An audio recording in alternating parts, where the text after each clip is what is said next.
Well, hi everyone and welcome back to the YouTube channel. Did you see that last short video I did? We were jacking up the basement where the refrigerator sits, where this opening is. The floor was swinging or sagging so far that you could see it in the crown molding up above. And the door of the refrigerator would slam against this chair that was sitting here all the time. Now this opening is an old doorway that used to go into the back bedroom. That was moved at one point because the layout of the kitchen didn't have to function that way anymore because an indoor plumbing solution was added to the house. So they used to come out here, go down to the basement or to an outhouse in the backyard probably 100 years ago. And that door was kind of a hindrance to the kitchen layout. Like I said, now the refrigerator basically was blocking all of that. So we jacked up the house and we started noticing the plaster wall on this side, lots of cracks opening up.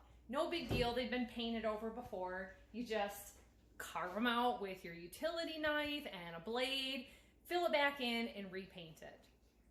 But when I looked behind the refrigerator to see how bad the cracks were, we noticed the opening that had been sealed was just drastic. We looked further down here and it had popped right out.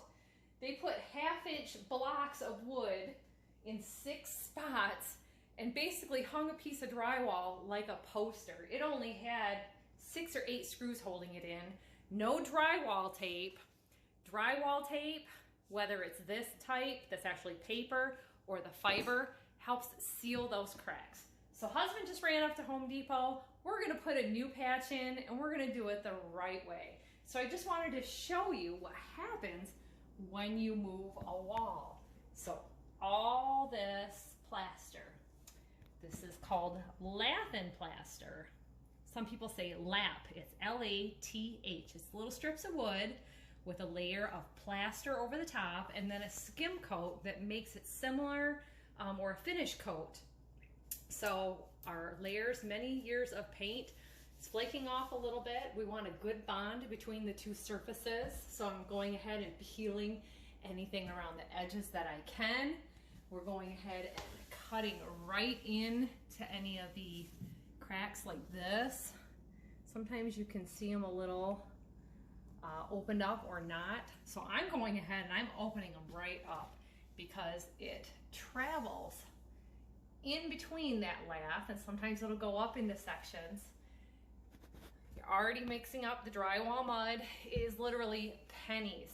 If you buy a pre-mixed tub of mud, it can be anywhere from like $4 to $12 depending on the size that you get for like a 4-ounce, 8-ounce, quart. You get a 5-gallon bucket if you need to do that much. That is more for like an entire like household drywall finishing job. There's fast set compounds. We could actually have this patched, mudded, and painted by tomorrow, so never fear that it's going to be a huge job. This is the other side in the bedroom, and it's only caused a slight trouble here because this room had been drywalled. You could see the back side of the drywall at one point. It's dated 1997, so we knew that parts of the house had been drywalled at some point. And the only problem that it occurred here is they used the paper drywall mud tape and or joint tape, they call it. It's not mud tape. It twisted and bent right through here. And except for at the top, it's been no trouble at all because I was able to just cut that out. We'll go through with either joint compound or new mud tape because it didn't open up that corner, but right now it's somewhat visible. So we'll figure out the best way to conquer that. And then I just cut through our wallpaper border at the top. I believe we have a scrap if we wanted to actually remove the border back a foot or so. It's outdated, but you know, it's not unpleasant to look at. It's serving a function of decoration, so there's no reason to tear this all apart. This is going to basically probably just get a new coat of drywall mud, sand it, recoat it, and it'll be done. And then we'll just tape the wallpaper or double face glue up at the top to fix where that was. I just sliced it with a knife because it was, you know, kind of, we only moved the wall 1/4 of an inch and we just got these huge, huge openings. So it's going to be fantastic. Let me show you how to do these patches. So for instance, right here, you can see this crack going downwards. That's probably where a section of lath is meeting here and here. And maybe they grid pad them together, maybe they didn't. But I'm just gonna go ahead and I'm going to cut into that crack. Now you want a good blade because you're cutting through the finish coat, through the paint. Now that's gonna find a spot where it's naturally gonna wanna end. Now if you wanted to go all out and do a demo job, be my guest. We're all about patches, repairs, DIYs, and this is the best way to handle this.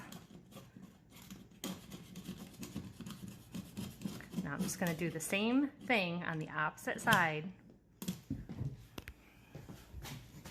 We're just going into that finish coat because that is likely all that cracked. And then more into the other layers.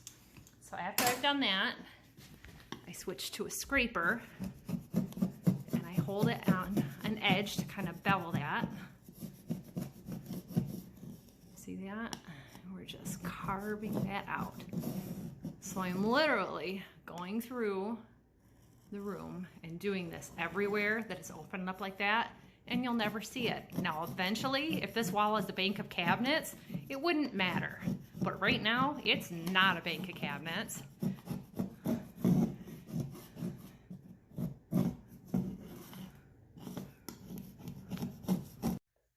So for my kitchen wall patch job, it is primarily plaster, except for where we're replacing the drywall. So normally you would use, like I said, was talking about joint compound for patches such as the drywall patch. If you're fixing like a hole in the wall, there are other options that you can do. So like I was talking about fast setting types, this one says Easy Sand 45, Easy Sand 90, Durabond 90. Now this one is really good for heavy fills. So if you have large areas like where that plaster is meeting the drywall, we might need that.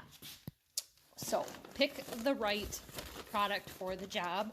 And just to show you, these bags have been around for a while, so I'm not sure about the current pricing, but this is the sand, like where Easy Sand 20, 45, 90. It's giving you a set time and how long you can work it in. So I actually had one that's specifically made for plaster.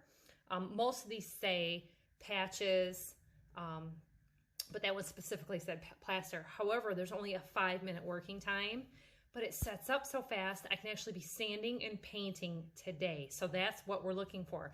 I believe I have over there a 210, and it was about 3 hours before I could do anything with it. And I'd like to work a little faster than that. So I'm gonna use one of these quicker setting products. That way I don't have to quite wait until tomorrow. I can get it sanded and possibly primed today so it can receive paint tomorrow. Now this one actually says that it needs 85 to 130 minutes drying time, which is just fine because this can get filled in last and that part can be sanded and primed tomorrow. So here's yet another one I have, and it's 170-minute working time. And then this is the one that we're gonna go with for these quick line filling because I think it'll work really good for areas like this where it's just a really minor crack that traveled. And then I can use the joint compound here where they never really got it smooth and it just needs to be built up a little bit. You can feel every lath or plaster and lath. They did a good finish coat here.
So I've been going through and filling all of my cracks in the plaster.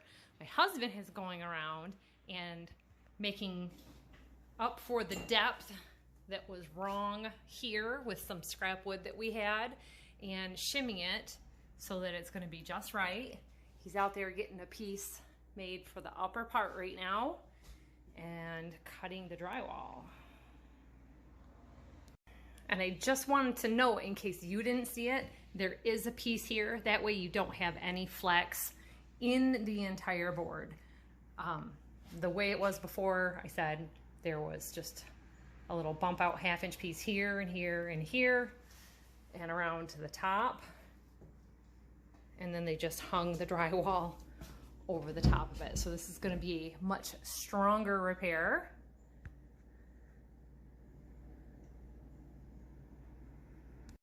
Also, if you didn't notice, we left the piece of trim board in place. It's actually caulked against the wall because of the irregularities in plaster. So that was going to be a real demo job to do. So I'm done.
Well, the wall's all put back together. I went through the room and I scratched out any cracks that opened up more from jacking up the house and evening out the floor.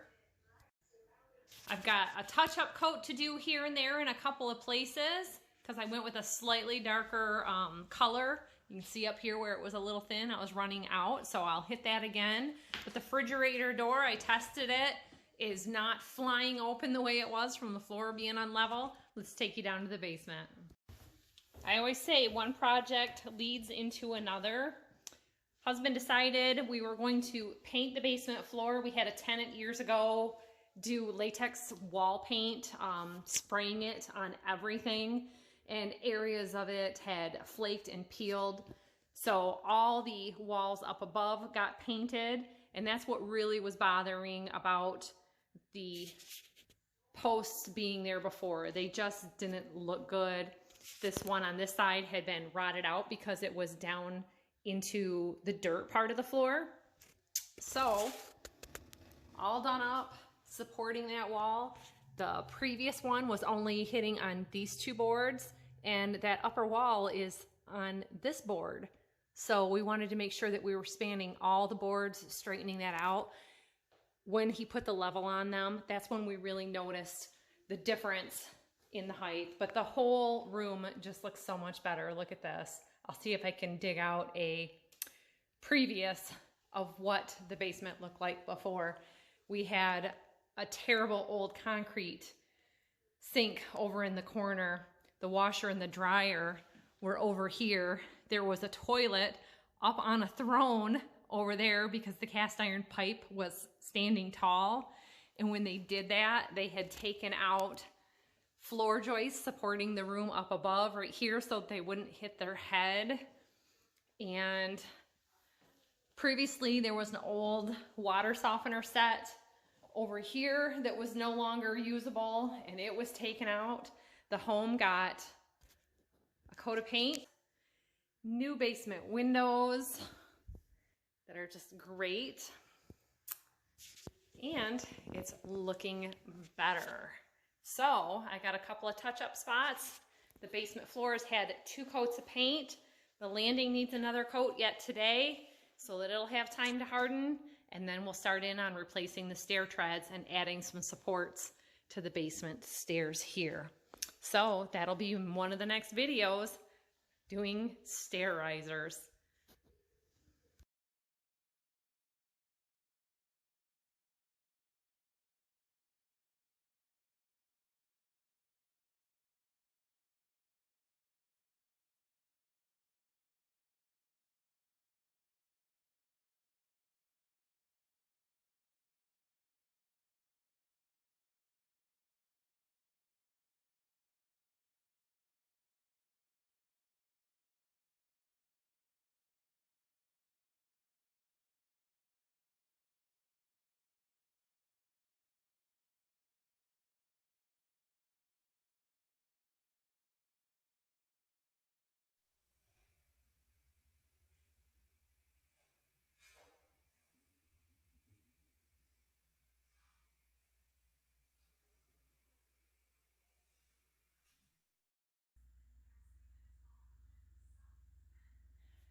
Keep in mind, all these changes weren't done overnight. It's been probably a year since we took out the old utility sink in the back. Well worth the time to do that. Situate the basement in a more usable way. Now we have all this area behind me to use for a play area, a storage area, a workout room, a study, anything extra that the space can provide. We've got, you just saw me duck a little bit under the beam. Not tall ceilings, it can't ever be fully finished, but it's still a lot of usable space, and now you can see the potential for what can be done in here. Thanks for watching, everybody, and we'll see you next time. Bye-bye.